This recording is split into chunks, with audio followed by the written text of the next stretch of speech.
बिस्मिल्लाहिर्रहमानिर्रहीम, अस्सलाम वालेकुम। मैं इब्रार अहमद महर एडवोकेट। उम्मीद करता हूं कि आप सब खैरियत से होंगे। तीन मुख्तलिफ सवालात को डिस्कस करेंगे। पहला सवाल है बाबर शहजाद सपरा साहब की तरफ से। वो पूछते हैं कि अगर वाइफ गोल्ड की चीजों का झूठा दावा कर दे तो क्या हुक्म होगा। देखें, अगर तो उसने झूठा दावा किया है तो डेफिनेटली वो खारिज हो जाएगा। और वैसे भी अदालतें इस हवाले से बड़ी क्लियर हैं कि जो भी गोल्ड के हवाले से, यानी खामद ने बीवी को गोल्ड दे दिया या बीवी ने खामद को दे दिया, वट एवर, इस तरह की जो कोई भी तोहफा तहफ़ वाली या सोने वाली चीजें होती हैं, अदालत उसको डिग्री नहीं करती। और वैसे भी अदालत ये समझती है कि औरत के पास जो गोल्ड होता है वो उसे अपने कब्जे में रखती है। आमतौर पर ऐसा नहीं होता कि वो उसे खामद के पास छोड़ दे। तो इन शॉर्ट, अदरवाइज कोई सूरत हाल बन जाए तो वो अलग बात है। लेकिन अगर बीवी गोल्ड की चीजों का कोई इस तरह से दावा करेगी, वो सच्चा करे या झूठा करे, तो आमतौर पर वो डिग्री नहीं होता। सवाल है यूजर 980 की तरफ से, पूछते हैं सर 300 वाले स्टाम्प में या फिर 1200 वाले स्टाम्प में कोई फर्क है। देखें जी, दोनों ही स्टाम्प पेपर ऑफिशियली इशू किए जाते हैं। लेकिन जहां तक आपकी बात है कि 300 रुपए वाला स्टाम्प पेपर, उसके ऊपर कोई एग्रीमेंट वगैरह तहरीर नहीं किया जाता।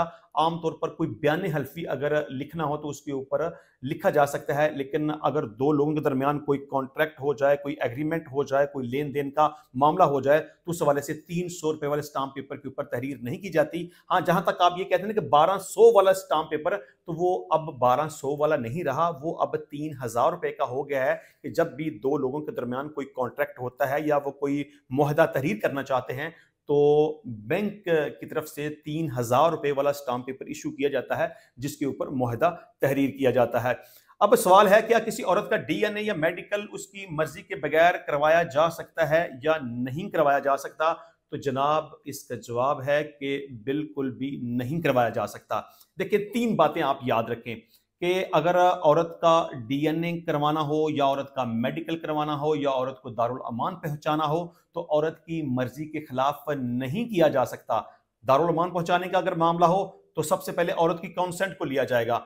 अगर वो दारुल अमान नहीं जाना चाहेगी तो उसे जबरदस्ती नहीं भेजा जा सकता। ना तो पुलिस वाला उसे वहां पे पहुंचा सकता है, ना मजिस्ट्रेट, ना हाई कोर्ट, ना सुप्रीम कोर्ट। मतलब औरत की मर्जी के खिलाफ जाके उसे दारुल अमान नहीं पहुंचाया जा सकता। और जहां तक बात है उसके डीएनए की या उसके मेडिकल की, तो सबसे पहले औरत से उसकी कॉन्सेंट पूछी जाएगी, उसकी रजामंदी पूछी जाएगी। अगर वो ये कहे कि मैं अपना डीएनए करवाना चाहती हूं तो उसका डीएनए करवाया जाएगा, अदरवाइज नहीं करवाया जाएगा। अगर वो अपनी रजामंदी जाहिर करे कि मैं अपना मेडिकल करवाना चाहती हूं तो उसका मेडिकल करवाया जाएगा, अदरवाइज नहीं करवाया जाएगा। कोई भी कानूनी तौर पर उसे मजबूर नहीं कर सकता, ना कोई पुलिस वाला मजबूर कर सकता है, ना कोई अदालत मजबूर कर सकती है। तो इन शॉर्ट, डीएनए, मेडिकल, दारुल अमान औरत की मर्जी के खिलाफ नहीं करवाया जा सकता और ना उसकी मर्जी के खिलाफ उसको दारुल अमान पहुंचाया जा सकता है। औरत की कॉन्सेंट होगी तो मेडिकल होगा, कॉन्सेंट होगी तो डीएनए होगा, कॉन्सेंट होगी तो उसे दारुल अमान पहुंचाया जाएगा, अदरवाइज ऐसा नहीं होगा। इंशाल्लाह मिलते हैं नेक्स्ट टाइम नई वीडियो में नए टॉपिक के साथ। तब तक के लिए इजाजत दीजिए।